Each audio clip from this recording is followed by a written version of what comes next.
Hello everyone and welcome to another video with me, 320 Sim Pilot.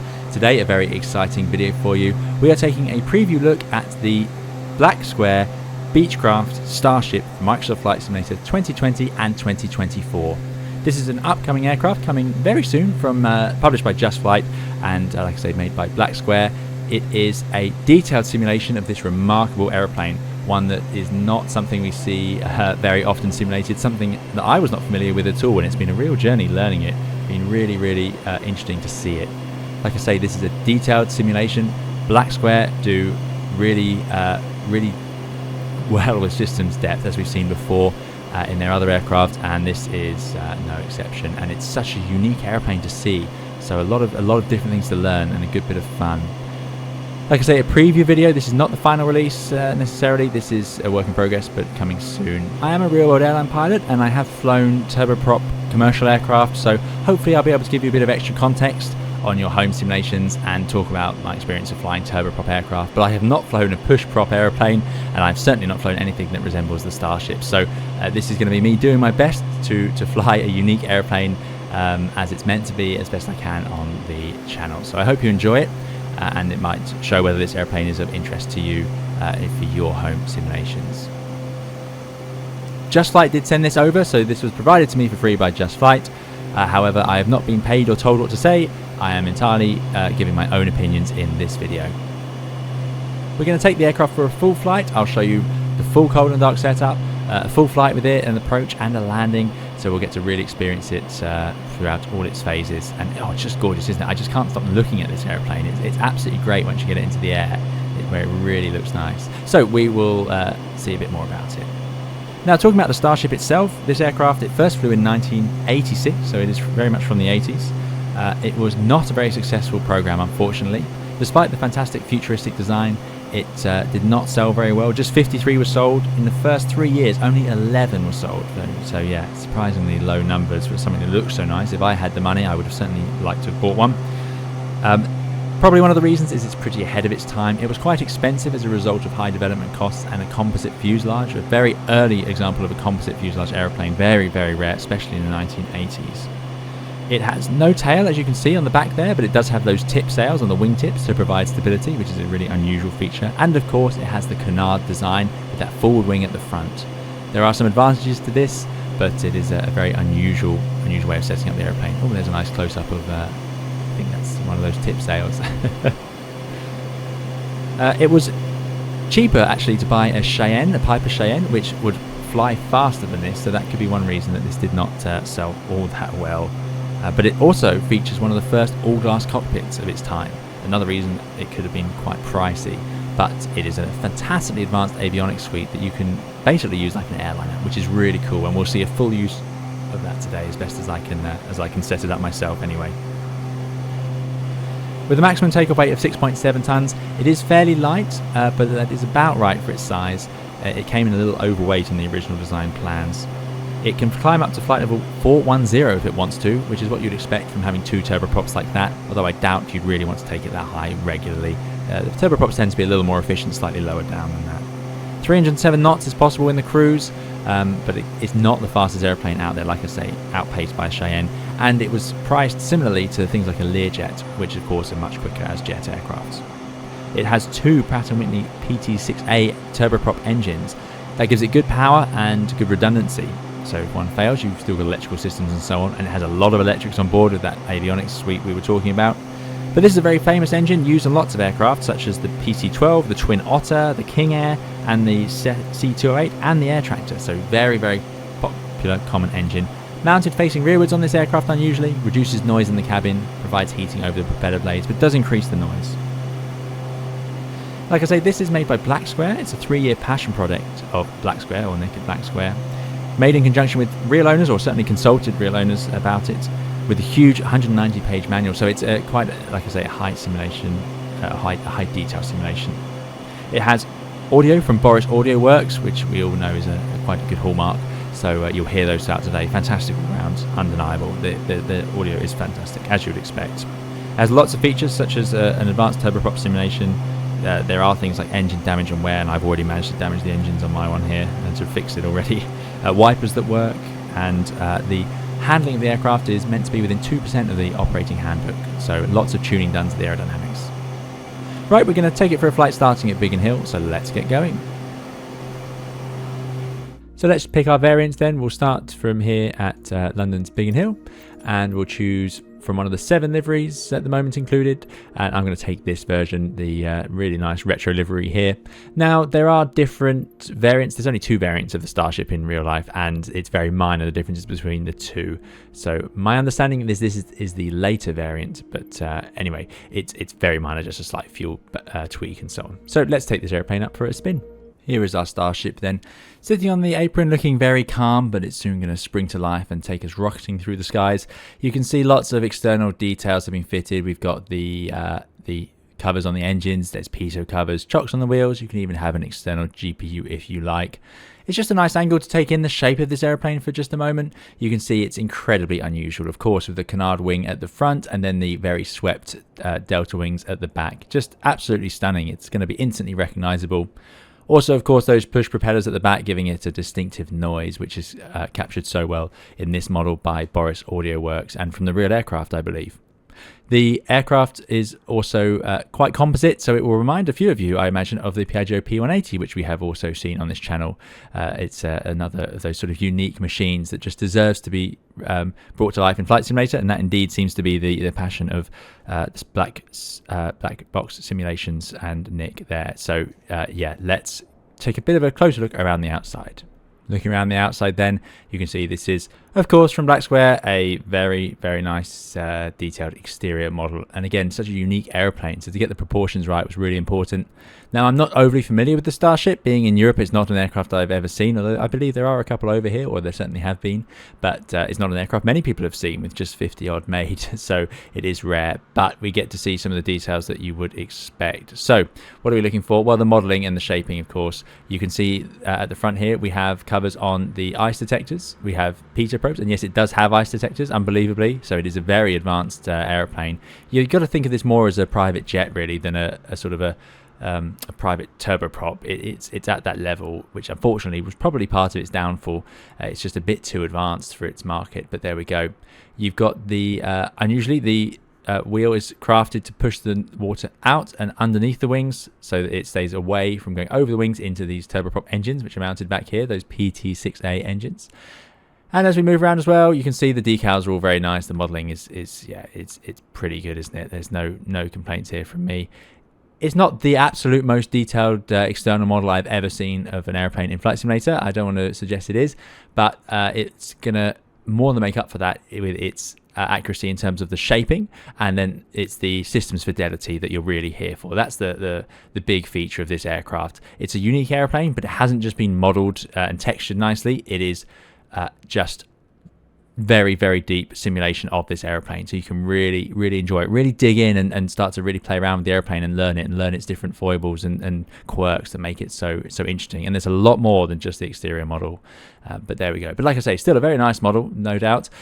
We've got the forward canard, and you can see the vortex generators running along the top of that. These help improve the airflow over this wing so that it stays attached at the rear of the wing, which is important because this is a flight control surface here, which you can actually see. That is me, by the way, putting back on the elevator, which pushes this down to provide lift to the nose. This is a de-icing boot. It's not heated, which did surprise me because of its color. I thought it would be a heated wing, but no, it is de-icing boots. So for an aircraft with 2 turboprops, yeah, turboprops often do have boots.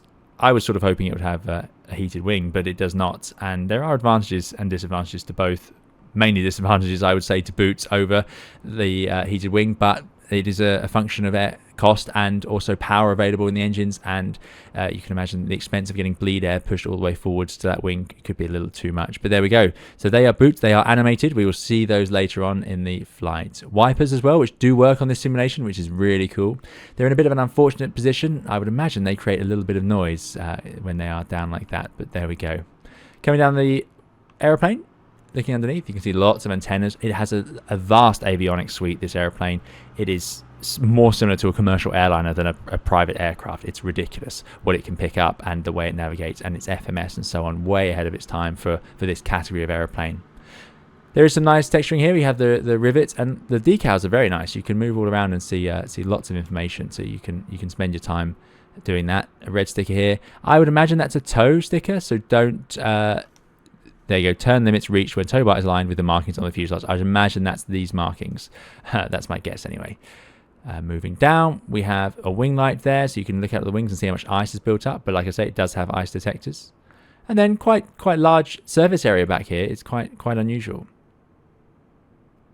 So there we go. Just here to show you this airplane really, and let you decide if you think it is your sort of thing. Quite expensive for an add-on, but again, this is a deep simulation. This is not a surface level aircraft at all. As we move out to the wingtips, we have these. Let me get the right name. Tip sails, I think they call them. So these are very unusual. They are, instead of having a rudder, you can see we don't have a rudder. So the way aerodynamics works in stability is that we want more surface area behind the center of gravity than in front of it.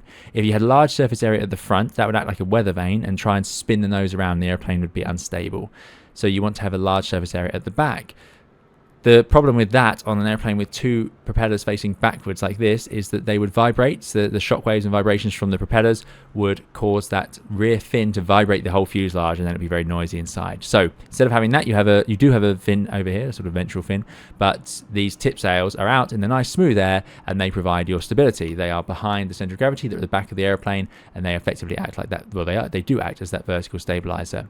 They've also got little rudders on them, which I think is really cool. I've seen airplanes with these big stability sort of winglets applied before, but I've never seen ones with rudders attached to them. I think that's really quite cool. So that's another great detail about this airplane. Some really nice modeling, by the way. These tip sails just look great. I don't know what why, but I think they've been modeled really nicely. Static wicks on them as well, of course, done properly. Lots of additions to the wing out here. This is a very unique design and quite experimental in its own way. So you can see lots of different breaks in the wing and so on. These, I'm not sure what these are for. I have not seen these before. I imagine to do with aerodynamic stability or improving airflow. The one on the top is usually used to break this to stop separation of air on the top of the wing, and it will keep control at lower or higher angles of attack and that sort of thing. So I imagine they are doing the same up there. Unusual flap mechanism. You can actually see the track all the time hanging out here, but we will use those later on. And then we have our PT6A, very popular engine. Two of those, so it's a powerful machine, even if it doesn't actually add up to be quite very fast. But it has two PT6As, gives it nice redundancy. You can fly it over water, and it is also going to give you quite good performance off the runway. It has them configured this way around unusually. Like I say, this makes an interesting challenge for noise, but it does mean the cabin is quieter because, of course, the propellers are right at the back. If you have them around here, it's very noisy. Anyone who's been on an aircraft like the one I used to fly, the Dash 8 Q400, where you sit in between the propellers, will know that. The engines are looking absolutely lovely, actually. I love this livery. That gold looks really nice. You do have to have gold. If you own an airplane of this caliber, I think I'd have to have some gold in it somewhere, wouldn't you? But yeah, very nice. Doesn't need de-icing on the propeller because the exhaust goes onto the propeller blade itself, and the tips of the propellers are too fast. Ice can't build up here, it spins off. But on lots of turboprops, the interior part would have a de-icing mat, like an electric mat here. This doesn't need it because the exhaust goes over it. It does, however, create some sort of noise. I believe it did change the noise to make it a little noisier because it's turbulent air. But the engine itself does still need de-icing. There is a de-icing system on the engine. And there we go. That is the aeroplane. Utterly mad to look at. Really quite enjoyable. Large wingspan, really, for its size. And I love those tip sails. They're my favourite feature, I think. Just huge, unapologetic sails sitting out there on the wingtips. You do not want to swing those around the apron without being very sure you're not going to hit anything, because they look like they could do some damage. But there it is. Let's get it powered up and underway. This is a detailed simulation, but the manual is very clear, and the checklists in the aircraft are very clear. So you'll see, and I'll show you today, that this can be quite a simple airplane to get going in, which is nice, even though you're still getting that satisfaction of a full simulation. On the flight deck then, and make no mistake, this is a flight deck. It is a vast array of buttons and switches, but we can break it down, and again, I will show you in today's video, this airplane is not too complicated to get going. It can be very complicated to master. You have the lights up here only, so don't worry about that too much for now. Let's focus on the interior and see what we can do. It's one of the first business aircraft, if not the first business aircraft, to have an all-glass flight deck. Way ahead of its time for this category of airplane. Again, that's going to be a theme of this airplane. I absolutely love the look of these outlined screens. I like the white outline a lot. I don't know why, it really appeals visually to me. Very sort of retro-futuristic. As we move around there, you'll see that this is all modelled with loving detail. You've got fingerprints on the screens, you've got all these buttons, and you are going to struggle to find a button you can't press or manipulate in this flight deck. It has been done with, like I say, real love and attention. It is quite remarkable. So what I'm going to do is sit back in my seat and we'll get it powered up. Before we do that, actually, we'll look at the EFB. Now in here there's a few options. Unrestricted beta range, this is talking about those engines. We'll talk about it again later on, but you can have that set so that you can't accidentally go into beta in flight, which you wouldn't want to do on a real turboprop. Beta is when you get the propellers, they produce thrust at idle, so you can actually force them to produce no thrust, no forward thrust, by putting them into this beta range, or very little. It is an option that is used on most turboprops, but you don't want it to go in flight, so I have that switched off. If you set unrestricted, it could do it in flight. And then when you have an enunciator, I've got that turned on, so it'll show me when I'm in beta, which does help. And then you've got some nice little options, not too much really to go on. Cloud strobe effect is for those strobe lights. I've got that on. I want it to look nice and disorientating outside at night time. Force cabin temperature display Celsius. Yes, we'll take it in Celsius, please. And we've got, we might set it to load the chocks and covers deployed. And you can, if you're in VR, you might want to use that. I don't want the co-pilot to show. So there we go. Next is payloads. If I put it into kilograms and liters, we can see we've got about half the fuel loaded on. We've got pilots and passengers, so it's quite a... we have 7 passengers available, but we've only got the front 4 and then the 2 pilots. So that's what we'll go with. Let's get rid of the pitot covers and the engine covers and the gear pins. We can leave the chocks in just for now. And there we go. It shows us our CG over here as well. So that's all very nice. And you can manipulate this, obviously, just with the arrows. Very straightforward. We then have the engine displays. These will look more interesting when the engines are up and running. You can see there is a condition on the engines. So my right one is at 92. You might think I've treated the left one better as it's at 100, but actually that's because I had to repair the engine after I completely destroyed it on a startup. If you start these engines with the engine covers on, they will overheat and you'll damage them completely. Also, I did mess up at the start and caused a warning. It said left chips, so it's talking about chips of metal being detected in the engine. So it had really damaged itself. So this simulation is advanced, and I have managed to break it by getting it wrong. So yeah, pretty cool, very cool in fact. Electrical system, you don't need to do much with this because it's all part of the checklist, and same for the cabin, but we'll see those later on. And then a full failures menu. You don't need to have this EFB, but you can drag it around. So I'm going to leave it there. I think I have it on payload for now. So let's get the airplane powered up. Luckily, my favorite feature, the checklists, do indeed work. So what we're going to do, we're just going to be on battery today. It does drain its batteries very fast. It's a very electrical airplane with large electrical current draw.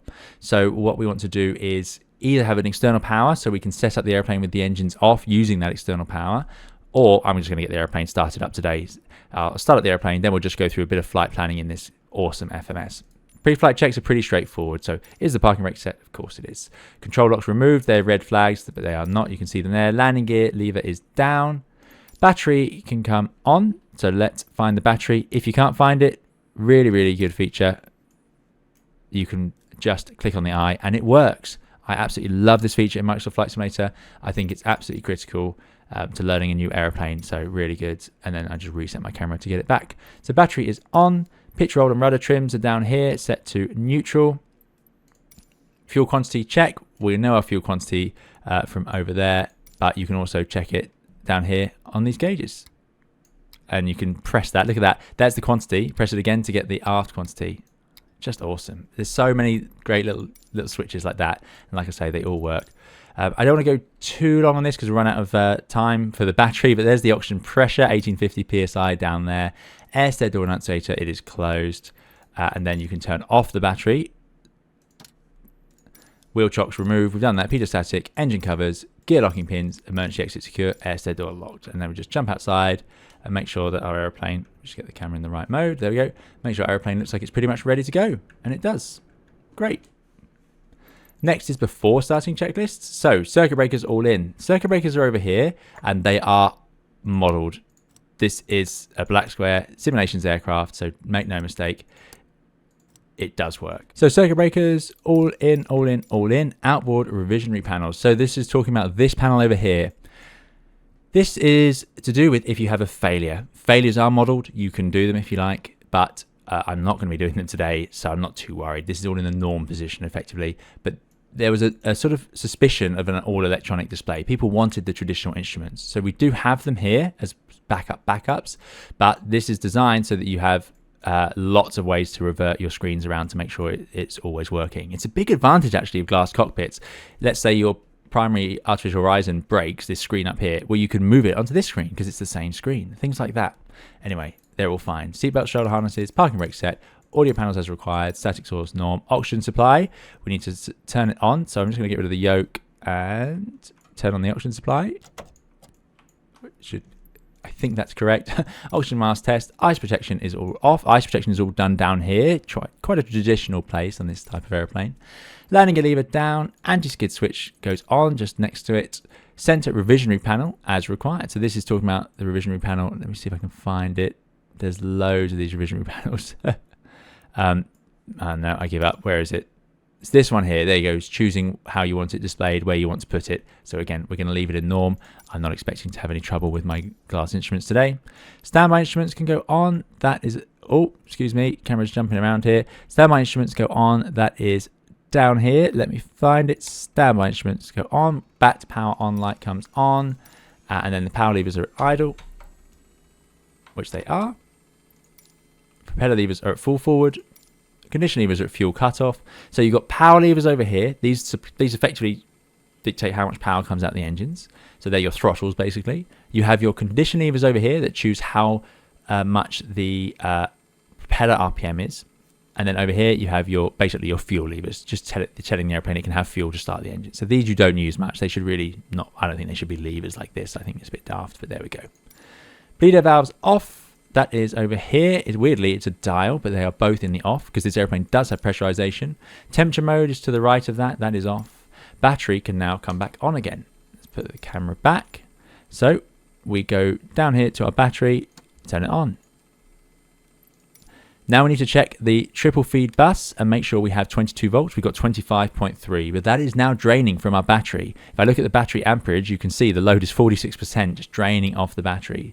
So let's not hang around too long. Center bus volts should be above 23. It's at 26.1 volts. ICAS can now come on. That is our top screen up here. We need that to see engine instruments so we can start the engine safely. So let me turn on the ICAS if I can find that switch, which I have now lost. I was doing so well, wasn't I? Okay, we found it. It's down here just below the battery switch. ICAS on. I'm sorry about the camera. I'm not sure why it's doing that. And that now turns on. Look at that fade in of the CRT. I love that. Again, Black Square simulations really like to model the electrics, the dimming of the lights when power's changed and so on. Very cool. Fire fuel shut-off valves. That is here. This is a button you press if there's a fire and you want to just remove fuel from the engine. So it's pushed closed. So if I push that button like that, nothing happens. But it does actually happen. In a moment, you'll see it's now closed and it's armed the extinguisher, which I'm not going to press. Tick. Extinguisher is illuminated. Standby pump can now go on. That is down here. That's a standby fuel pump, a backup fuel pump. And then I check that we still have a fuel low pressure. So we're trying to force fuel into the engine. It's not arriving. We've got fuel low pressure. So that is a good sign that the fire button has worked. So this is a test of that. Now I'm going to open it by clicking it. And now it's out. Close the guard. And you can see that the pressure has gone. So that's the fuel pressure is now reaching the engine. And I'm going to do exactly the same for the right-hand engine. So push it, let it close, make sure that you get the lights. It's just cool. It's cool learning these little tests, I think. These sort of unique tests of the airplane. I haven't seen this style of test quite like this before. So that has now closed the fire shutoff valve. The extinguisher is armed and the engine has low fuel pressure because there is no fuel. I turn on the standby pump. Still no fuel. Open the valve. Let's just get rid of those master warnings and cautions. Again, like I say, advanced. This is an airliner level of warning system, this. And now it has fuel. Good. So that's all worked. That's all worked. We don't need those standby pumps anymore. So we're going to start the engine normally. got low pressure enunciators again, transfer flow, alternatively left and right. So what we're going to do here is take the fuel transfer, and I can, if I actually view it like this, I think it'd be better. I'm now going to direct the fuel to the left. So you do that, and now it's going to take fuel from the right, and that's going down and driving it into the left. And you can see that actually happening live. And if you look up here, you can even see fuel low pressure on the left, but the right is now running its transfer pump. So it is running it, and you can obviously reverse that back the other way. So you're just checking that it does work. So I'll put that back in the middle. Avionics air fail message should show up.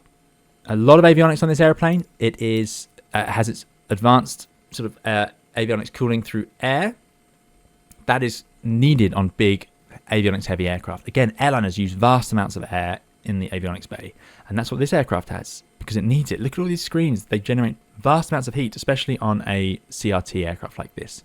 So we're going to go to the alternate blower. This is used in case there is a problem with the main system. So alternate blower can go on. Again, this checklist is so good because you can click on it and it just takes you straight to the switch. And then that will illuminate the alternate message. I've alt blower on. If I could find it. It could be on page 2 up here. So if I'm going to press down on the crew alerting system of avionics alternate blower on. See this CAS, crew alerting system? So you can click up and down through the messages you're getting. You know that there's a message because it says page 1, end tells you that that is the end. So that's all good. That's working, which is what we want to see. The fail message is good, so we can turn that off again. Fuel is all good. Oxygen pressure 1850 is confirmed. Cabin lights, external lights. Next is starting the engine on battery. So I'm going to put the seatbelt signs on. I'm going to put the master light switch on. I'm going to put the nav lights on, and I'm going to put the, I think, the low anti-col. I want some sort of beacon to let people know we're starting the engines. Okay, I think that will do anyway. Lots of warnings because we've been cycling through different things there. So let's get the engine started. I'm using battery power, not the external power, as I mentioned earlier. So first of all, it's pretty straightforward. Let's get the airplane up and running. Right, ignition, and engine start. I'm just going to turn the sounds up a little bit, so hopefully you can enjoy them. Right, ignition, engine start, on. So, engine, right, on. Hopefully you can hear the heavy electronics as it powers up. You see the N1 increasing, and then the prop slowly starting to spin, which we can see outside. There you go. So, the next step is, let's just tick that. Right condition lever, 12% N1, on. So right condition lever, 12% N1, goes to start. Fuel is now introduced to the engine. You see a very quick increase now, and N1 lights up, and the ITT, the temperature, is rising, and now it's cooling down. ITT is the turbine temperature. That's shown by this white line here. Green is the torque, which is at 0 because my power levers are at idle. So it's all working out. It's not going above 1,000 degrees Celsius. So right oil pressure has gone out as well. Right ignition and engine start off. So turn this switch off. Right condition lever, 65% N1. It's at 65.5. I'm going to put it to run instead of the start mode.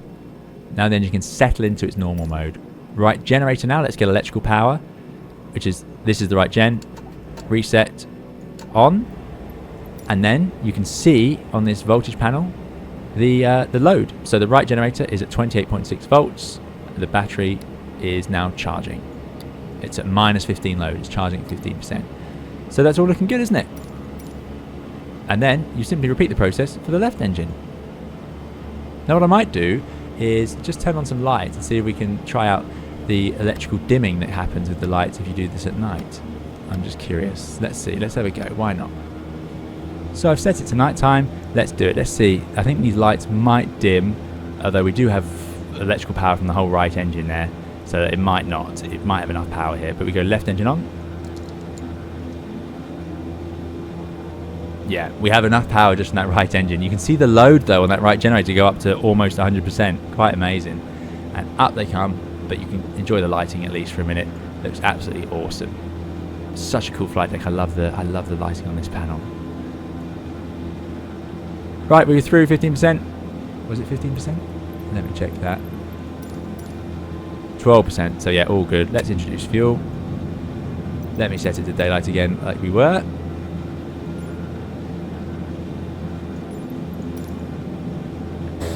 is outside.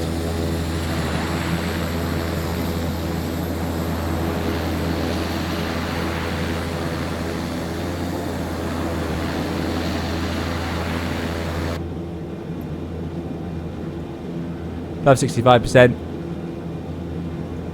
Turning that off and setting the fuel to run. Let the engine stabilise. Generator left, reset, on. And now go to left gen, and we can see that's got its own voltage. So, looking good, isn't it? Generators are on, batteries are on, airplane's got power. Now we don't have to worry. We're not running out of time. You can see the prop RPM here increasing gradually. It's in beta, but it should still be sitting around that 993. So it's just low. It's just the engine getting itself into the right position. It does take time. It's effectively like coming out of the feather position. The aircraft I used to fly, the Dash 8 Q400, this was something else that you would sit and you'd have to wait for it to do. It does take a while to do. One thing I have noticed is the propeller effects around the propeller itself. Like, this is a work in progress, this aircraft. It's not the final, it's not released yet, but they do look a little bit static. I'd like to see a little more motion in these propellers. They do look a little bit like just flat disc textures without much movement or shimmering. There's a little bit, you can see it there, but I'd like to see a little more perhaps. And certainly side on, I'd like to see the prop change shape a little bit more. But there we go. It's still not something you're going to spend a lot of time looking at. So left generator is done the left volt. So now we're going to go to the generator ties. We want to connect the electrical system, make sure it's all working. So I'm going to open those ties. This connects those generators, so like I say, it can all apply its electrical system across the board. And we should now get the ties message, which is up here, right gen tie open, left tie, so that works. Then we go down to the triple feed bus again, make sure that it's the sensible voltage, which is all good, so let's put it back to norm. Then those messages will disappear, which they have. Generator load, parallel within 10%, that's beyond my knowledge, I'm afraid. I think it's going well. I assume it means within 10% of each other, so right load is 16, left load is 16, so I assume that's what it means. Yeah, nice. Good, we're not starting with external power. Next to the before taxi checklist. So, it's time to get the airplane set up. We need to turn on the rest of this fancy avionics suite. Pilot and co-pilot avionics on. Now, the avionics switch, I always forget where this one is on this, so let's find it. There they are, pilot and co-pilot.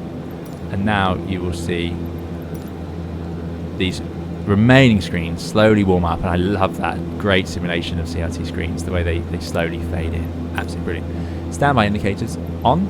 We already had those on from earlier, which is good. Bleed air valves can go to both, so we can provide some bleed air, some ventilation in the cabin, and pressurization for later. Blower temperature can go to auto, which is what I've done, so you can set the amount of the blowers and then set the temperature to auto. Lights as required, I've already done. Cabin lights, no smoking. Instruments operating, and then flap and forward wing retract. Now it says flap and forward wing. Why does it say both? Well, you may not know this. I didn't know this until I watched BlackSquare's video from on JustFlight's channel. But the forward wing actually moves with the flaps. The flaps only seem to have one position, which is out or in. As the flaps travel out, you'll see the forward wing sweeps forward. Absolutely awesome piece of engineering. Ridiculously over-engineered, I would probably suggest. Because look at that. This increases the, lowers the stall speed of this wing, of course, and it provides you a nice platform for landing to get that approach speed down a bit more. And there you go, flaps have come out on the trailing edge. So we need them all retracted. So let's bring them all back in, and you can see it from the flight deck. Okay, there it goes, there's that wing. AHR's aligning message, that would be up here. The gyroscopes are simulated. Again, this is BlackSquare, this is the sort of thing that they do so well, but ours are all fully aligned, so we won't worry about that. CDU time and date position verify.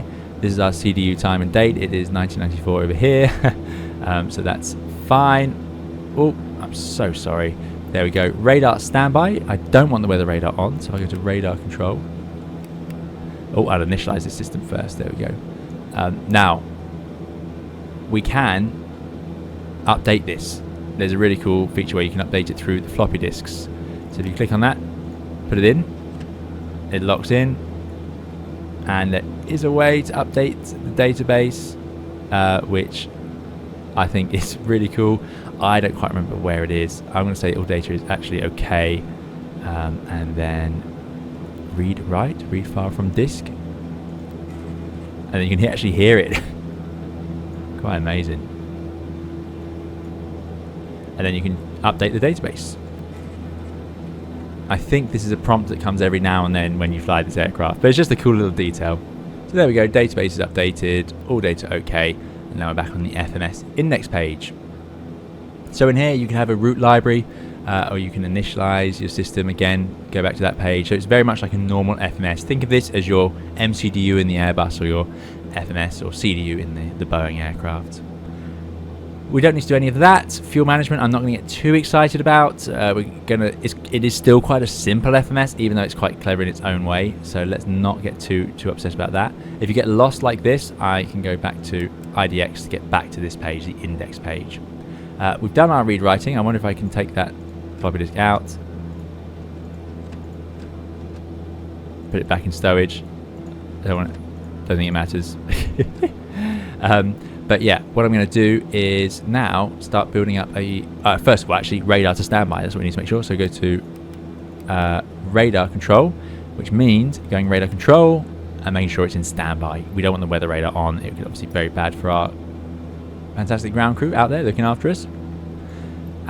Brakes, release and check. So that's it. That's the checklist done for now. So what we're going to do is move on to loading up the flight plan. Really straightforward. Press flight plan. Enter where we are. We are in Biggin Hill Airport. Echo Golf Kilo Bravo. There's two ways to do this. The manual way, and the way the aircraft was done, was with a T9 keyboard. This is like what you had on mobile phones before they had full keyboards on them, full QWERTY keyboards. You used to have to type and text each other by pressing buttons repeatedly to get to the letter you want. So I want Echo Golf Kilo Bravo. So I press D, and on a T9 keyboard, traditionally you would keep pressing it actually to cycle through. But that's not how this one works. I'd press it, then press letter until it gets to the letter you want. Echo, and I want golf, so I press that one, letter to get to golf. I want kilo, that one, letter twice, kilo. And finally Bravo is over here. Click, letter, Bravo. Enter. That's our airport, that's where we're starting. And we're going to take off from runway 21. Perfect, that's where we're starting from. Now, there is an easy way to do this. You can click, and let's say we want to go as our next waypoint. Where should we go? Let's go up to Detling. I can actually click on the screen and just type it in. Enter. That's a VOR, and that appears there. Okay. Great. Detling is there. Total distance 21 miles. Starting at EGKB to Detling. And you can type in the rest of your flight plan. Quite straightforward. Now, how do you see what you're doing? Let me just clear out that checklist marker. So if I go plan map on this screen in the middle, I can then choose what I want to see. So I want to see airports near me. Actually, yeah, I think they're all on actually if they're in green. And then I click display, and now look at that. I can see where I am, and I can bring the range down, and I can see my waypoint. There's the Detling VOR over there. Really, really cool. Now, there's another thing I can do. I can actually draw on this screen with this little joystick. Now this is remarkably advanced. This feature is something that the 787 actually has. The Boeing 787 has a cursor you can do this with, where you can actually draw routes on the screen. It's particularly good on the 787 when you're trying to go around weather. You can draw it, and then it will give the FMS a reasonable plan of what you're planning to do, and it will then calculate fuel and the best flight level and so on to be at. So yeah, really cool. So I can actually just make up a waypoint. I can just put it in the middle here and say, well, I want to go north because we're going to fly up to London Stansted eventually. So let's put it there, and then I just hit enter, and now it creates that waypoint. Seems to think it's near an airport. Yeah, I didn't know there was anything there. I'm going to drag it left. And let's fly overhead of London City, why not? So there you go. Now this does not have fancy approaches and so on. It does have approach databases, so you will be able to put in your terminal arrivals, but it can't do fancy RNAV arrivals, things like that. Press enter there. You just have to give it a second, and it's built it. There we go, London City. And now I could drag it up to let's go from London City to Brookmans Park. Yeah, so it doesn't have all of the advanced features that modern day GPS based FMSs do. This is not a GPS aircraft particularly. Enter. There we go, Brookmans Park. Yeah, so you have a backup option down here. If you would like to, you can use this Garmin system, the 430. I'm not going to do that, of course. Absolutely not. I'm loving this system. This is right up my street. Now let's move this over, and now I'll just select my destination, Stansted. It's just such a cool way to do it. You don't actually really use this feature on the 7.8 very much. You would just type in the route, because this is actually quite tedious and easy to get wrong. But there we go. It's quite a neat feature anyway. So Stansted, EGSS, there we go. That is the route, 82 miles. And don't be confused by this dashed line. We're not going to fly that. So now I can say end flight plan. There is our route. If I see a message, I can click message, and it's just telling us a few warnings and so on. And that is the flight plan. So if I go back to flight plan, it's not sequence yet because we're not going anywhere, but now we have a route.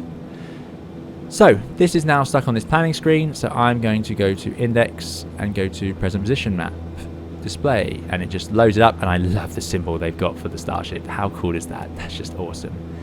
However, it is essentially a repeat of this screen, so that's a little redundant because on the left I can choose between arc, map, have a full old style HSI. So I'm going to put it there. I'm going to put the heading bug on heading 210 because that's the runway we're taking off on at Biggin Hill, runway 21. It does have a sync button as well, actually, so you can just click that and it will synchronize with you. So we're going to take off, and then I'm going to show you how to use the autopilot to fly around in nav mode, but I can just follow the magenta line, as we so often do. We're going to climb up, so I'm going to put the altitude window up. Let's just climb straight up. This is, like I say, a very powerful airplane. Maximum flight level 410. You can go very high. So we'll go straight up to 14,000 feet, and it's 299 at 2 today. So there we go. And that is it, really. That's our flight plan. Now, we have lots of checklists we can continue to do, but if you go into your index on this screen, we actually have the normal procedures. This is where it gets really cool. So, look at this.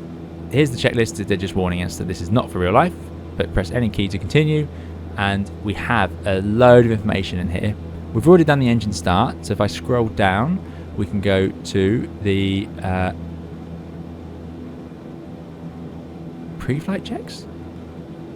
There we go, and you can see that we can run through these ready to go. So that is a quick way to get going. You can just run through those. It's abbreviated, as you can see. It's not the full thing. So we will use that checklist once we get going, but I'm going to just run through the power checks here. Let's get over to the runway to do those power checks, actually. So let's remove the wheel chocks. I'm going to put on a taxi light outside, and then get a nice camera angle. Enjoy our airplane. Brakes released, and we're in beta range, so the airplane won't really move because those propellers are just sort of completely fine to the airflow. So let's give a bit of oomph in the left engine and swing those round. And you can see there, the great thing about turboprops is that you have the ability to not let them roll at idle. They will, let's just ignore that GPU truck, they always park right in the way. The engines will produce no thrust, and the airplane will be very controllable on the ground. Jet engines have quite a high idle thrust, and often most jet aircraft at idle will actually roll away slightly, whereas this airplane and turboprops that have this feature just don't move at all. So it's quite sporty. You need to be a little bit careful with it. There we go. Just taxiing out to the runway, and then we can go and do our power checks. Now, they're quite long and complicated, the power checks on this aircraft. Like I say, it's a complicated machine. It's got lots more to it than most airplanes of this category. So we're going to check out the de-icing systems. We can check the stall warning systems, and this is going to show you the detailed level of simulation that there is available in this aircraft. Like I say, this is something that I think you don't need to do. You could quite legitimately get the airplane in the air without doing this if in your home simulations, but it's something I'm going to do today because I feel like that's sort of the essence of this simulation, is to really test it out and see some of its quirks, and they can be hidden away in these deeper corners of the aircraft. So I'm just going to stop here. Let's imagine this is where we're expected to do any sort of power checks. Now this is not something airliners do. This is more of a general aviation thing, but it is what you would expect to do on an airplane like this. So for takeoff, full, and like I say, there is abbreviated, we're doing full. So you can do the fire extinguishers, make sure that they're okay, and you can test them. You can do the monitoring, the battery tests, the battery monitor tests, the stall warner tests, and this goes on and on. And if I click there, let me just get the camera in a suitable place for you, and run the stall warner, just down here, you'll see the level of detail. So you get the stall warning fail message up here. The system's now testing itself. And there's the stick pusher. The airplane has a stick pusher designed to force the nose down in the event of a stall. And there's the warner, which comes after that, which is quite unusual. Normally the warner comes, then the stick pusher. So it stick shake, sticks push, and then you get the warner. It's quite a well protected. Nick explains very well in his JustFlight video how this aircraft is protected from stalling. It's quite impressive by this canard design. Essentially, these wings will stall first as you reach a high angle of attack because they're set at a slightly higher angle of attack. So that means the nose will automatically drop just aerodynamically. Anyway, you can do more tests, gear horn tests, bleed air tests. But here we go. I'm going to leave the pneumatic systems alone for now. But what I can do is make sure we have our bleed air valves on, which we do. And then I'm going to show you the boots. So these are the icing boots. I'm going to put main wing, actually forward wing, manual, drive that on. You see the pressure drop as the boots are now being given pressure, air pressure, and then you actually see them, and I let go and they deflate. How cool is that? Let me just set up, well, let's just do the main wing now as well. So do main wing inboard, hold that. If we jump outside, you can see them there, inflated. How cool is that? That's the de-icing boot. That breaks off the ice, and it runs in a cycle. So when you let go, air pressure sort of on the front of the wing will squeeze those flat again against the leading edge. They don't stay on continuously, they pulse. So I'm doing it manually there, but you'd actually set it to the auto position and it should just run its sequence on its own. You can also force it to run a sequence like that, and it should run through it. But this airplane is quite fancy, so it has the auto system. But yeah, there we go. I really like that. Just another example of the detail. Then you've got standby de-icing, main de-icing, engine actuator switch. Remember, you have the ability to de-ice the engines in two ways, so they've got lots of backups of that. Stall warning heaters need to come on now, and you'll see a load meter increase. Let's put the windshield heat, the pitot heat on, as well as the windshield heat. Actually, I'll leave it in the low position because these are just testing things. So there we go. Power levers are at idle. So we've done, that's a big test of the de-icing and the pressurization. We could be here all day doing this, but there's lots to talk about there. Autopilot, I'm not going to go through the autopilot modes. We'll see those once we're in flight, but you're testing those. It's absolutely amazing, the detail of this checklist. It's really nicely laid out as well. It all makes sense. Now, what I am interested to show you is testing out the propellers. So this is a turboprop aircraft. What that means is that there's a chance of the propeller overspeeding, and we don't want that. So the airplane has what overspeed means is that propeller is not fitted directly into the engine. It's spinning freely based on the exhaust gases from the little jet engine in here. That then blows over a turbine that spins the propeller. The propeller adjusts its speed by adjusting its angle. What happens is it wants to maintain a constant speed. We provide more fuel to the engine that pushes more air over the turbine that spins the propeller faster. The propeller then automatically goes coarser to the air, like changing up a gear. It pushes more air backwards. It's trying to slow itself down, and by doing that, it pushes the air out the back of the aeroplane, and that creates forward thrust. So, if we lose control of that system, if the automatic propeller balancing system to adjust that angle fails, then it's very dangerous. The propeller can spin very fast indeed, cause damage to the aeroplane, lose control of the engine, cause lots of drag as well, all sorts. As a result, we have systems designed to help us. One of which is, for example, the propeller overspeed test. So if I just bring the engines up, you've got to get them above idle, get some power going. So you can see there the RPM increases when you go above idle, trying to get up to a normal position. So I'm going to leave it there. And then if I run the overspeed governor test, it should drive it down a little bit. pitot are overheating, so let's turn those off. It is a nice day today. Maybe I need to go to low pitch. Here we go. If I go to prop overspeed and then put it to governor, we can test that, and you can see the RPM up here get driven down. So it's trying to overspeed, you can drive it down, so that we can check that system works, and it does. And then if you go to 1600 RPM there we go. It all seems to work.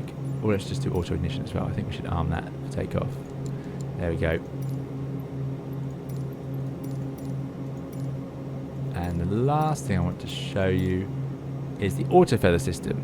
So another flip side of propellers is that they can cause a lot of drag when the engine fails because they're trying to windmill like a wind turbine.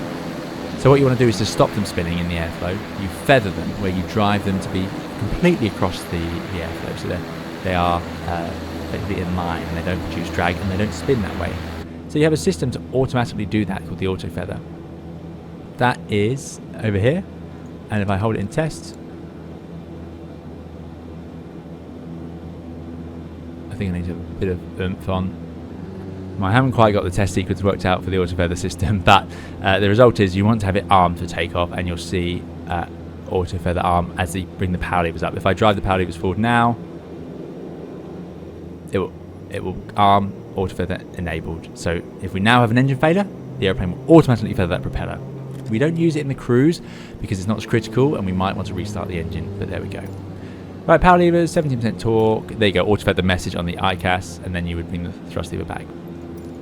Anyway, that is all good. Auto feather is armed, propeller manual feathering, power levers idle, propeller levers fall forwards, there they are, and standby altimeter set. That's all good. Good, right. Finally then, before takeoff, abbreviated. So now I'm going to swap over to the checklist here. So let's get rid of that one, and we can go into the aircraft checklist. We go normal procedures, before takeoff, abbreviated. Annunciators, push to test. All good, no warnings or cautions showing up. Cautions, by the way, would show up here, of course, which is amazing, really. This is more advanced than the 737 systems. And then I can go on here and I click. What do I press? Down. There we go. Surface de-ice and ice protection not required. Pressurization altitude 1,000 feet above the cruise. So I've set that to just 1,000 feet above the cruise. Rate knob, 10 o'clock position. That's where it is. Manual cabin out control norm. It is indeed. Avionics checked and set. We've done that. Autopilot engage. I press. That's a little click spot here. So that is engaged, and then you can check that the yoke does indeed disconnect it. Just gives you that warning. So that's all working.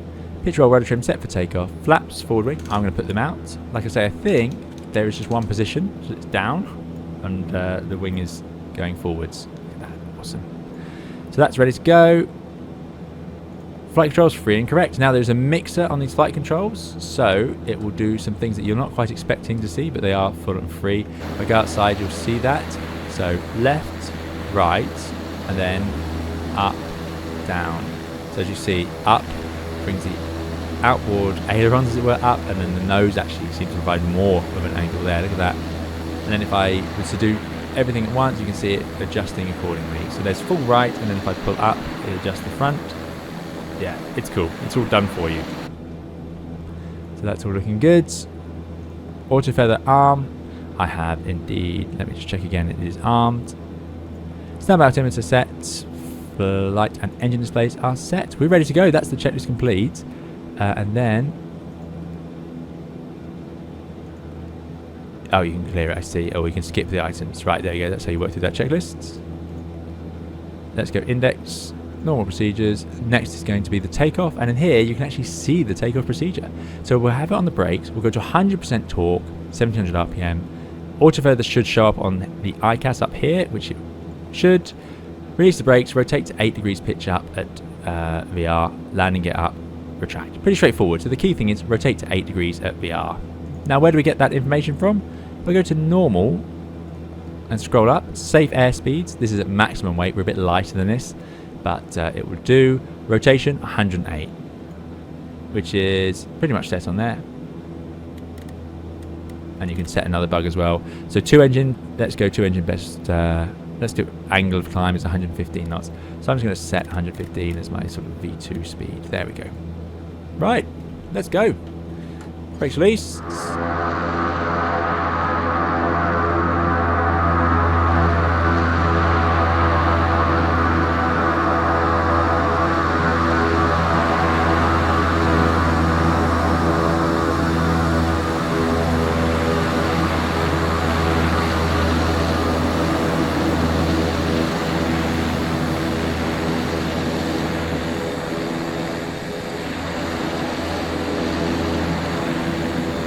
Now let's get the last of the lights on. So we've got the cockpit lights on. I'll put the landing light, wing and nose light on. Anti-collision lights can go on normal. Good. I think we are ready to go. So rotating at 108. And then we'll get the autopilot in once we are in the air. Good stuff. So, holding on the brakes. Brake is released. Trickling the power on now. 100% torque. Oh, I'm not really managing to hold on the brakes there. We'll just get going. Huge grip runway. 100% torque should lead to auto feather being enabled. There it is. And 1700 RPM. Let's get the power on. Quite confusing setting power on turboprops because, of course, the propellers should spin at the same rate. So let's not go to 102. Let's go to 100. Chase plane being a little bit overactive on the old shaky cockpit there. Through 100 knots. Through 108 and rotate nice and gently. Loads of power. We've got the flaps out as well. Positive rate, gear up. There's 10 degrees of pitch. We are rocketing away. What a machine. Awesome.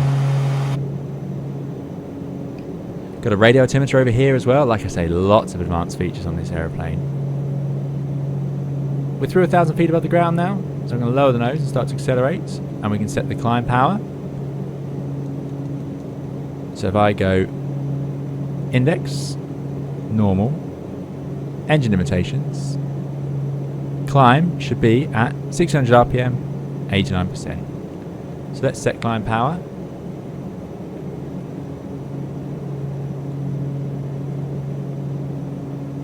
%. Bring the flaps in. And we'll bring the RPMs back, which I can just see up there. Try and trim it out. We'll just climb straight ahead for now while we manage the airplane a little bit. Bit more back on this. They're quite insensitive, the RPM levers. You can move them quite a lot before you get much of a change. And now the gear is up, flaps are up, and we're accelerating and climbing away.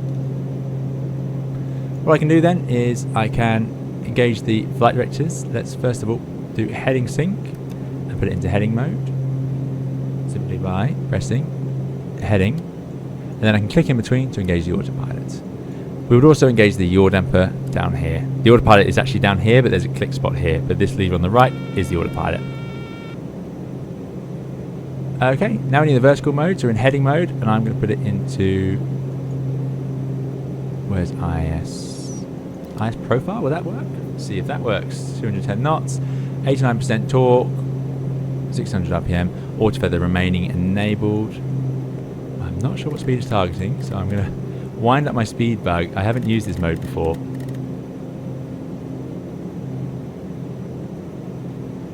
Now, if you remember, we had a flight plan loaded that I wanted to fly. So how do I get that to happen? Well, first of all, let's move over here and let's move this back to our present position map. There we go. So we've gone all over the place. We were meant to head over to Detling and we've just headed north. So how do I get back onto that line? How do I get the airplane flying that line? Well, like most airplanes, I'm going to use the heading bug and point back towards it, and the airplane will turn. I wonder if I increase that speed. There we go. If I increase the speed with lower nose, yes. So the speed bug is working. So let's climb at 180. See if that works. Seems about reasonable.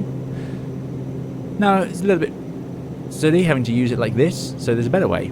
I can actually display on this screen by pressing ARC map my actual map, like on an airliner. So you can see my heading is now going to take me back onto that line. Once we're over there, I can just press nav.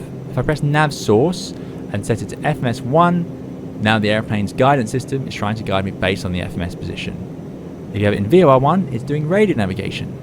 As you would expect, you know, it's currently tuned to a localizer somewhere.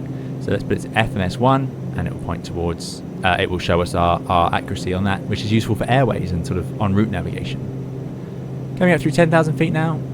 Could turn the landing lights off, but I'm not going to because we're about to be back in this airspace. Just going to put on some clouds. I think it's a little bit too nice of a day out there. Let's try it out. There we go. Awesome. Love the design of this flight deck. Love the colours. Absolutely brilliant. Still slightly over on the RPM, so bring those back. And what I can do now is use this screen for the other features. So let's go back to our normal procedures and climb. We've done takeoff, so we go to climb checklist. Yaw damper is on. Climb power, 90% torque. Oh, there you go, that's what it wants. And 600 RPM. We've done that. 840 ITT, at the moment 757. This is just a number. Like I say, this white line is showing it to you. Propeller sync on. In propeller aeroplanes like this, you can see it green actually when it's in the right place. If you slightly outsync the propellers, they can start to get this sort of humming or harmonization apart from each other. It's incredibly annoying as a passenger. It's not great for the parts of the airplane, and it can become quite a strong, sort of almost throbbing noise. Not very pleasant at all. So what they do is you have a sync button down here, and that is a system that automatically synchronizes them when they're close enough. So it doesn't really affect your power output, but it does remove that annoying noise. Engine display monitor, I am monitoring. Cabin pressurization monitor, it's down here. Cabin isn't climbing at all because we're staying so low. I think it's just going to stay at sea level basically. No smoking seatbelts as required, lights as required. There you go, the airplane's now capturing 14,000 automatically. It's very, very good. This capture system is good. It's better than a lot of airliners, and certainly better than some airliners that I have flown. So we're currently in heading mode, but I want it to fly my pink line, so I'm going to press nav. And as we have FMS as the source, it now will make its way over to this line. That's my hope anyway. So we're in out S capture, FMS 1. Those are the guidance modes. Now, more things we can do. It goes on and on, honestly. We can have the weather radar displayed over here. If I go to radar control and put it to weather and turbulence, it will now appear. Now there's not a whole lot of weather out there, but if I were to set it to weather, like a storm, it shows up. Really nice. But don't worry, you can also display that on the left here. By pressing radar, it will appear on your nav display. Just showing you how great the avionics are on this aeroplane. You can do everything with it. So you can then go back to using this screen for something else instead of having to waste it as a weather radar. An advantage I can see is, of course, that like this, you can both see it. But then again, why wouldn't you just have it on this screen? Now we're hitting icing, so I'm going to run some of my de-icing systems. I want the pitot de-icing on, and I want the engine de-icing on. And I'm going to put the actually the wing engine is in auto, so hopefully that will run if it needs to. I'm not entirely sure on that. It's pushing my knowledge of this airplane. I'm doing my best, I promise. It's a complicated machine. This is like having to learn a whole new airliner. But there we go. Now some other features are static discharge and St. Elmo's fire. I haven't yet seen them. There's a few airplanes that have this in Flight Simulator, and I have never successfully seen it. I don't quite know how to get it to work. It's supposed to be at quite high speed, flying around storms, and I have seen it in real aircraft. Static discharge is that sort of lightning you see on the windscreen. It's not bad for the airplane, it's just discharging across the windscreen. It's not normal, it's quite unusual, but it does happen, and again, it's not unsafe. St. Elmo's fire is a glowing that comes off of the extremities or the static discharge ports. That's very rare. I've not personally seen that because you won't typically see that from the flight deck, but it's something that used to appear on ships actually in storms on the sea. Can you believe that? So there we go. Anyway, we are cruising around. There's our weather. It's all pretty miserable. I'll just synchronize the heading bug and the airplane should fly the rest of our route. So I'll make a left turn and a left turn. What else can I show you while we're here? Good stuff. There's our turn. Airplane's complaining because of the icing. But I'm actually going to turn that off because I'm not entirely convinced I am managing the settings correctly. Like I say, I've not, in Flight Simulator, been able to get it. It's usually when you're in the vicinity of a storm. So this sort of area, you know, we'll get it. Maybe it's a little too warm down here. I don't know. Anyway, let's put that back to scatter weather because I wouldn't like to fly around in any airplane that close to a storm, ideally. Over here, we talked already about these engine wear, but now you can see the full simulation going on. Left and right engines, and you can see the damage. So the left one, I've treated the left one better. The right engine had a bit of abuse when I first started it before I made this video. Electrical system now all up and running, not much to say here. It's all working, which is good stuff. And same with the cabin, and you can see the avionics bay. And this just shows you that these temperatures are being simulated. It's really quite remarkable, the depth of this. But you know this if you've flown the other Black Square aircraft. To be honest, like they are really quite in depth. Okay, airplane is flying along its route nicely. Let's go to our cruise power settings. So just go to normal. I think we've done climb. I bet there's a quicker way of doing this. Cruise. Climb, power, 97%, 1600 RPM, done. Auto feather can now go off. Off. The reason you don't want it here is because if the engine fails now, we don't want it to feather because we might want to restart it. So wimbling might actually help us. But anyway, whereas when you're near the ground, it's critical just to feather it. Don't even bother wasting your time because the amount of drag, it could drag you into the ground if you don't feather it straight away. Lights will leave, engine displays, fuel quantity monitor. Checks complete. Good. So we are now flying around. We have our radar. There's nothing to show on there. You can see over here, by the way. And you can also, by the way, it has automatic radar tilt, which is quite amazing. And we can even do ground map mode. This is a feature that I think Black Square are very proud of. So you can have it map out the grounds beneath you. But there's pretty much no terrain here, so it's just going to suppress that because there's not a lot going on the ground. GCS is ground clutter suppression. That doesn't actually apply in ground mapping mode, but anyway, it just shows you all the different features here. It's quite ridiculous. You can even turn on auto tilt, stabilize it. Yeah, ridiculous. Very, very good. So I'm going to put it back to weather and turbulence. I'm not expecting to find much else going on. Navigation-wise, we can do lots of things. We can tune VORs. We have our FMS, of course, as you can see, our route following. And you even have something which I did not know anything about until I read the Black Square manual, which is, and let me just get the name right. It's absolutely amazing that this has been modelled. There's Amiga and I think it's called VLF navigation. These were long-range navigation systems that were considered, possibly the future, but have since obviously fallen out to favour of GPS. So very low frequency or Amiga navigation. They only had to have 8 of these transmitters around, and they were used to, you could use them to cross-reference. You could draw lines out from them, figure out where you are, because they used a frequency that could be transmitted and bounce off the ionosphere of the Earth. You could see it on the other side of the planet. That's how HF radio works, high-frequency radio. On high-frequency radio, we can actually hear it a long way away. High-frequency radio, therefore, is used for oceanic, and it's also what ham radio enthusiasts use. So when you're on the radio, they can talk all around the world because it has massive range at very low power. It's very handy system. So oceanic, we use that. Now we have moved on a little bit, but it's still a backup system that we have. So it bounces on and off the ionosphere, and it can bounce like that and be repeated around the world. As a result, just a few of these beacons are needed, and then the airplane can sort of figure out where it is. Again, not used now because you have GPS and INS systems have sort of taken over. But it means you don't have to have VORs all over the place.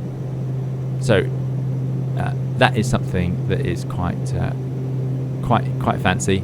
I don't fully understand it. I've not seen it myself, but if I go VLF Amiga status, you can see that this has been modelled by Black Square, and we can see position uncertainty just 0.1 mile. Very, very good. Amiga synchronized, so it's working, and you can see which ones it's using. It's using Great Britain, which is obviously nearby. Maine, it's using Maryland and Washington, Puerto Rico. How cool is this? How cool is that? Fantastic, yeah. Now, I don't know much else about it, I'm afraid, but anyway, this airplane has lots of advanced navigation going on under the hood, and it's simulated. And let's do a bit of hand flying, of course, before we head in on our approach. So I'm just going to put it back into headings mode, so heading synchronize and heading select. Then I'm going to disconnect the autopilot, and let's try it out. So it's not the fastest airplane in the world. I really thought it'd be quicker, actually. It looks fast, and then you have that twin turboprop, so you think it could go pretty quickly, but turboprops do have an efficiency range and a place they want to be, and there is a limit to how fast they go. So this one, like I say, look at that, the VMO there, 265 knots, something like that, not very fast at all. Obviously, down here, that's the case. It will have a better true airspeed if you take it up high, so you can take it on some pretty long distance flights. If you take it up to 40,000 feet, it'd be very efficient and a bit quicker up there, but there we go. So it's not the slowest thing ever, but it just looks a lot quicker than I think it actually is as a result. So I want to see how unforgiving this aircraft is in the stall. So I'm going to just go idle on the power. Now I've set it so that I can't go into the beta range, so I can go full idle there. Now, advantage of having the engines, notice that by the way, when you bring the power back, the nose actually rises. I don't know if that's because the engines are mounted quite high, so they're producing drag that's putting the nose up. I'm not sure. Quite an interesting effect. Anyway, I'm going to keep trimming the nose up now. It's quite a sensitive trim. You get this fast, slow scale. This is typical from aircraft like the Boeing 757s. So yeah, quite advanced. I'm not sure what that warning is. Perhaps the gear horn, because the speed's back nice and low. I think it is the gear horn actually. Yeah, it's gone red. So I'm going to keep trimming those up. Just trying to get the airplane into a stall. And in theory, nose up, nose up. You can actually see, it looks like you can see the buffet on that front. And there you go, fully back. And the airplane has pushed the nose forward. It's automatically stick shaking and stick pushing for me. So I can't get it to stall any further. So those systems are modelled and they are working as I would hope. Try that once more, shaking, shaking, shaking. And I'm still full back on my joystick, but the airplane has taken over. So there you go. The system works. You're not going to have an easy time getting this airplane to stall. Very good.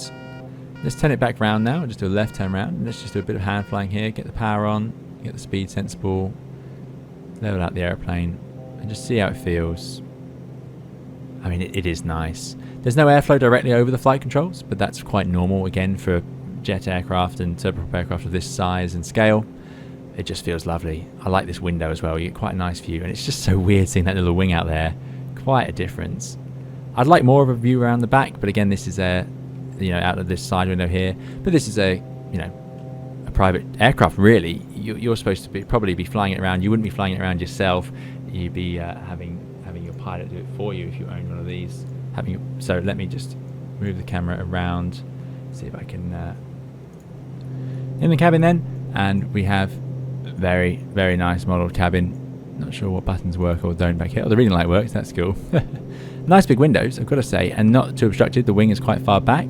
That is for these passengers back here to enjoy. Absolutely awesome, and you can see the intake on that engine. Fantastic. As we move around, you can see it isn't very big. It makes sense for a 6.7 ton airplane. You got a fancy cupboards up at the front for your drinks and so on. And then as we go to the back, you do actually have, I think this is... here's the stowage. There we go.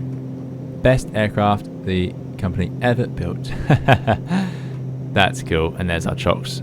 Maybe you can click on them to deploy them, but we won't do that now. That closes. And I think this seat turns into the lavatory. And I say that because if we go into our views,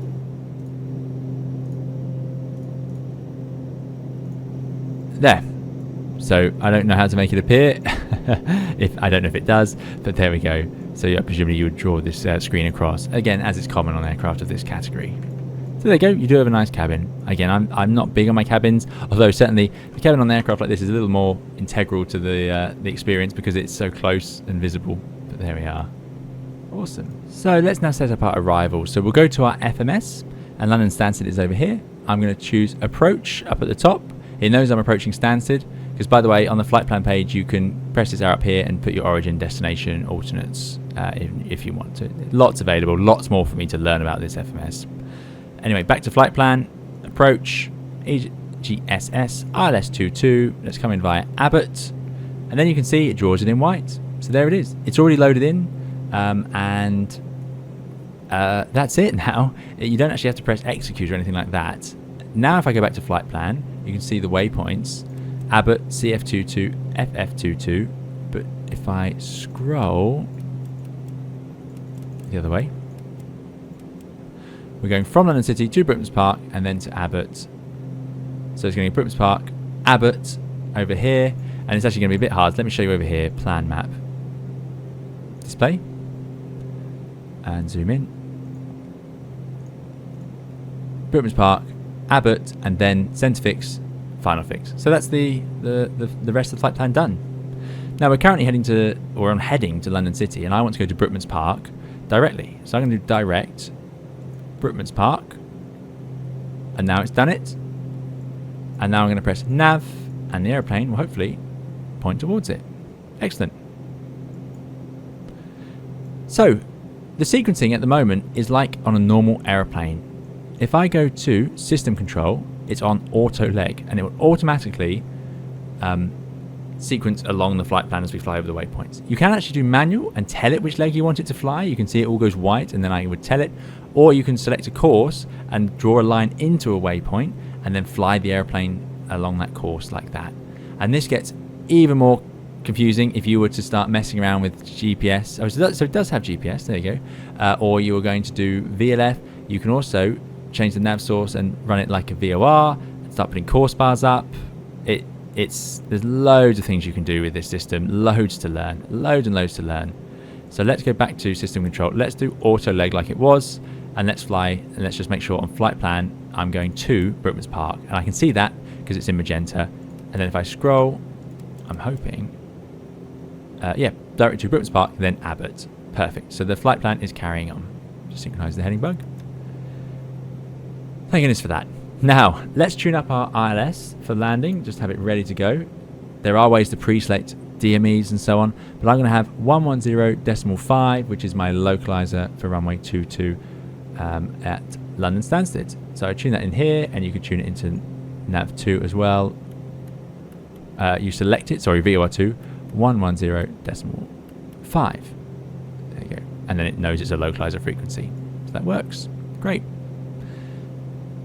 Okay, there's not much else to do in terms of setting up the airplane. It now knows the flight plan. We're going to fly down that, and we also need to set the course, of course. So we need to set the course of our ILS.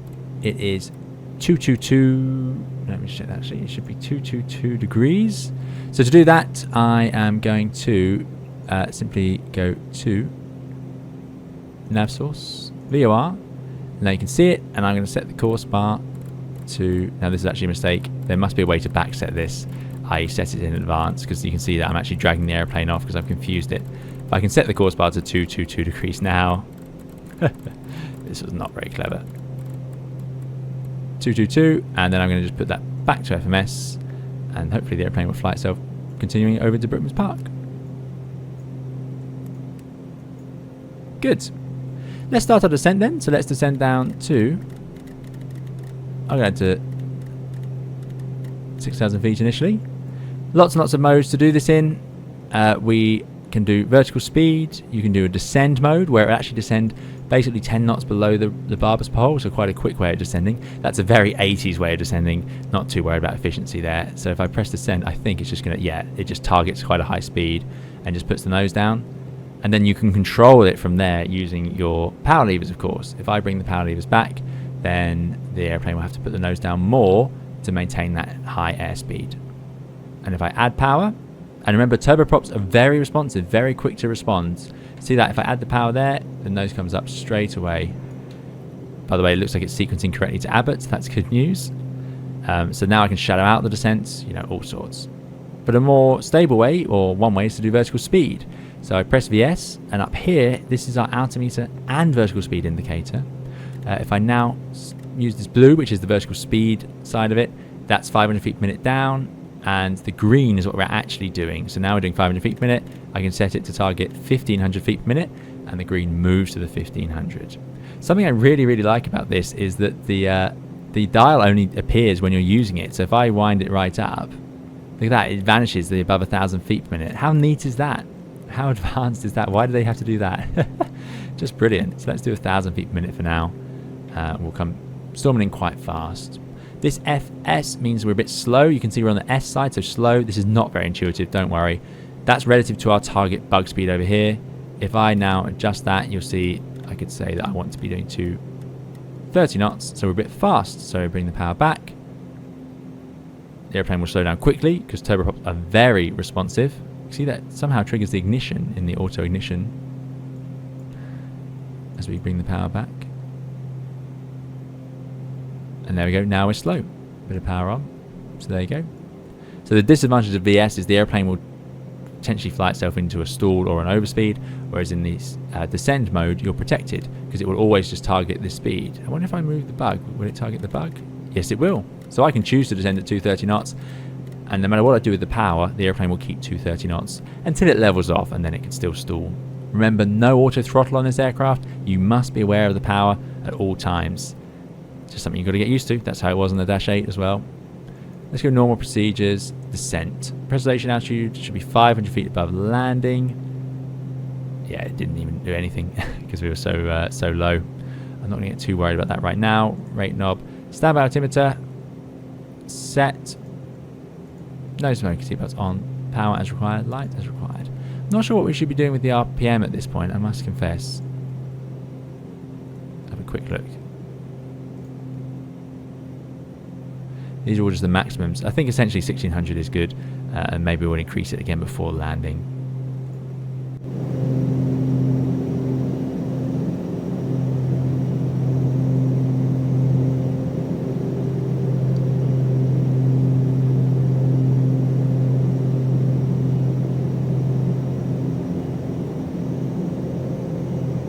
You can adjust the range on this nav display over here, just to show you the level of control you have over these screens. Quite amazing. I love that this range is 12 miles there. That's quite cool. I've not seen such a specific number before.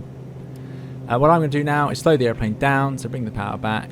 Let's come back to 180, and we'll just inset the ILS a little bit early, so we can just act like we're in heading mode, as if we're being radar vectored by air traffic control.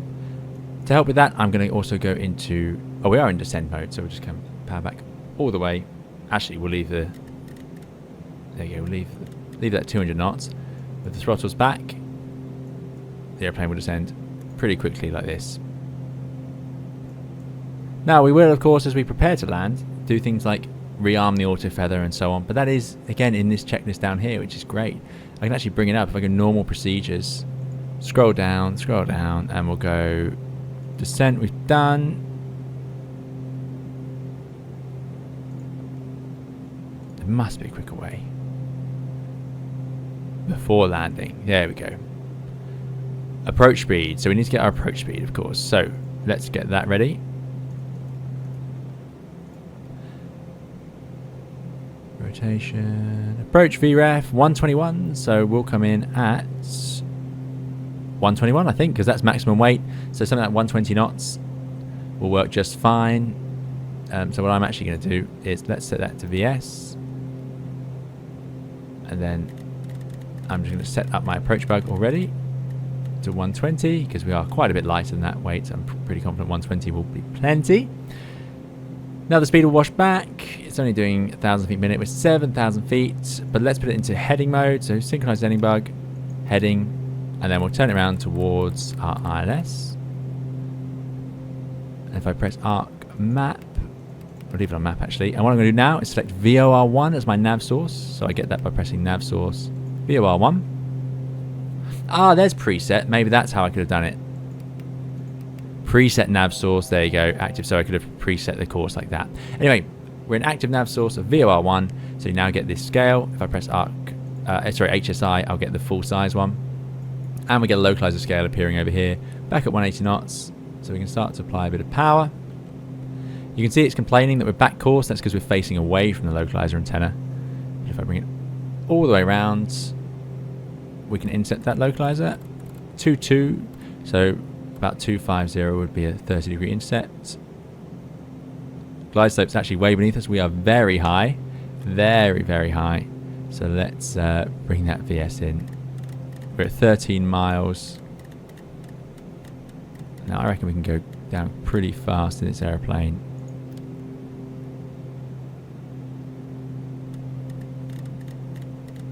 Oh, it's trying to level off at the altitude. There we go. So let's put 3,000 feet in. And VS.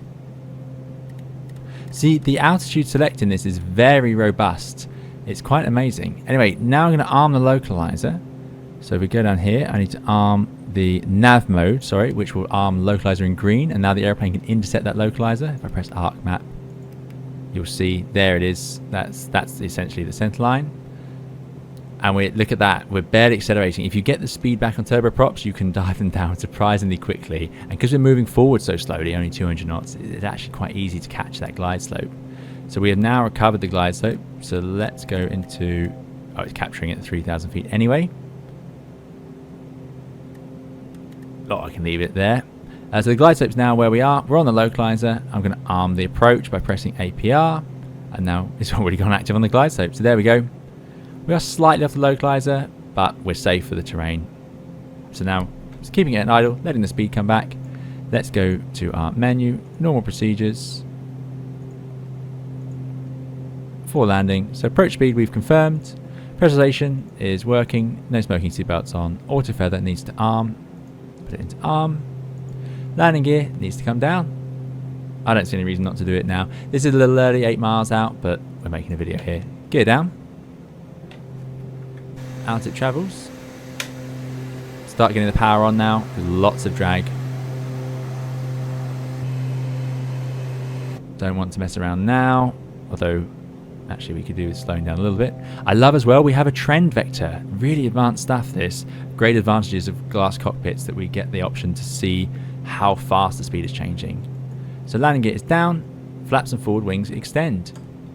So I'm not entirely sure on the speed limit. That's something that has passed me by. But let's extend that wing. And now we'll see the wing move forward. So cool. We'll get a lot of drag out of this. So I'm going to start trickling that power back on. Lights as required. We've got all the lights on that I can think of wanting. Next step is the autopilot. We can do the prop sync now. We want full power if we need it. And the radar. And the yaw damper can go off. So that's it really. And then we just land the airplane. So let me just stabilize at the correct speed. Look at that silhouette. That's so cool. That forward wing. To me it looks a bit like a catfish. Just nothing else like it.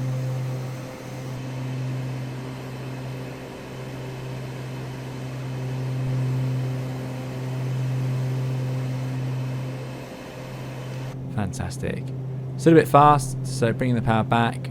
Very, very responsive turboprops. They can slow down so quickly.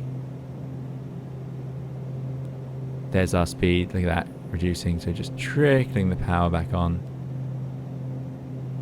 I think 120 is a good. It's a good approach speed. It's not a reference speed, so we can be a couple of knots around that.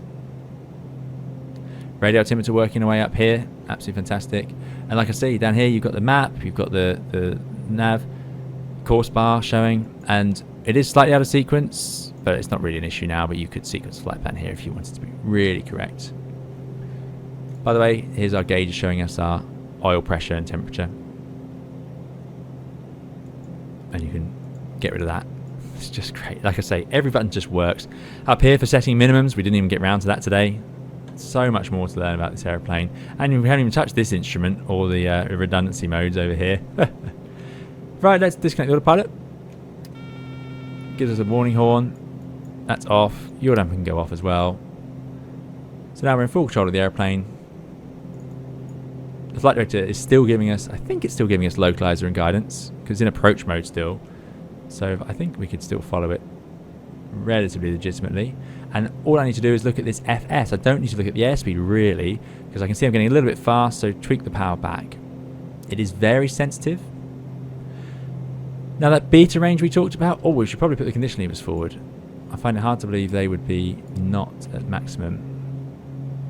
And that can cause change in your speed. You wouldn't typically do that. Oh, and they've oversped. Maybe that was wrong. Yeah, they look a bit fast now. Not sure I should have done that. Anyway, speed's still looking good. They're just ready for the go around now. I want max prop RPM available. A little bit slow, but that's okay. It's quite a tall airplane, so the flare doesn't feel too unnatural, but we don't go into beta until we're on the ground. So trickling the power back now. Back towards idle. There's touchdown. Now we bring it back into beta. Not necessarily to go into reverse. I do think chase plane makes the landings look a little worse than they actually are. That felt right to me, but there we go. So we're in beta, you can see it down here, and then you do of course have reverse available. But turboprop airplanes rarely need reverse. But that will bring the airplane to a stop very quickly indeed. What a cool aeroplane. Right, let's get on the brakes. By the way, you can see the wings flexing up and down. That has been modelled. Part of that composite structure, the way they flex up and down. Very, very neat. Parking brake set.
So that's all for today's video. Thank you so much for watching. I hope you've enjoyed it. Quite a different aeroplane. Like I say, thank you to JustFlight for sending it over. As I say, this was received by me for free to show you as a preview video. So it's up to you to see if you like what you saw and whether it's something you'd be interested in. But I hope I've done it justice. It's a really detailed simulation of a very interesting aeroplane. It's releasing soon from JustFlight. It's at the higher end in terms of price for add-ons, but that is partly because it's such a detailed aeroplane. So it's up to you whether you think that's worth it to you or not. Hopefully today's video can help you with that decision. I've really enjoyed my time with it. It sounds fantastic, it's unique, it has the systems depth I want, and it looks awesome flying through the air. I would like a few refinements, perhaps, like I say, about the propellers and maybe some parts on the exterior, but lots of it is absolutely fantastic, and the flight deck is just a great place to be, and those systems are such a joy to use, so retro, so cool, and so in-depth. It's really been fun. I hope you've enjoyed it. There'll be plenty more videos, guides, and live streams coming on the channel. Do please subscribe if you'd like to see those. That's all for now. Thank you for watching. Bye bye.